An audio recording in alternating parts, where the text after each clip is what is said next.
Are these the most expensive bulbs you've ever seen? So, let me explain. There was a machine came in. This machine, which is an older machine, a Spider RSS, yeah, one of the older ones. It came in with a VSS fault. On this machine, a VSS fault is usually tied to the vehicle control modules, which also has an ABS pump attached to it. It's a very expensive bit of kit, and they're kind of obsolete now. They're very hard to get, so this was a problem looking to be on this machine.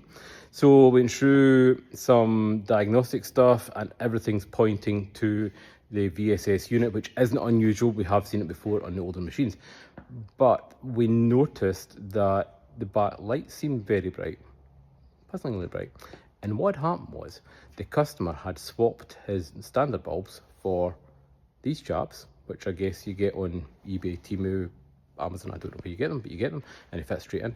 But what that had done was, because the resistance in an LED is completely different from a normal filament bulb, the VSS picked up a signal thinking the brake lights were actuated, but it also knew that the foot brake was not actuated, so it got itself in an awful pickle and knew it didn't have brake pressure, so it didn't know what to do. Now, the only reason we found this out was using the Can-Am systems that we have here that told us that the brake light, brake switch on the brake was not working, or was not operating correctly, and that was because it thought the brakes were on and the switch wasn't on. So there you go. A lot of diagnostic work, a lot of mucking about before we realised that this was the problem, because you couldn't really see the bulbs through that. We just noticed they're quite bright. We quite often ask when people bring stuff into us, like us, three-wheelers especially, people like to modify, and that's cool, but we will always take your stuff off before we fix it, because it gives us a runaround and it costs you money.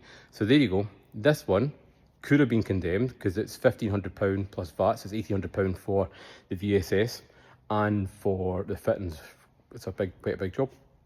But luckily, this is not required. It was just needing to chuck these and put the old ones back in. So there you go. It's not always the end of the world. Things can be a bit simple and a bit strange. It's a strange one I've seen for a while.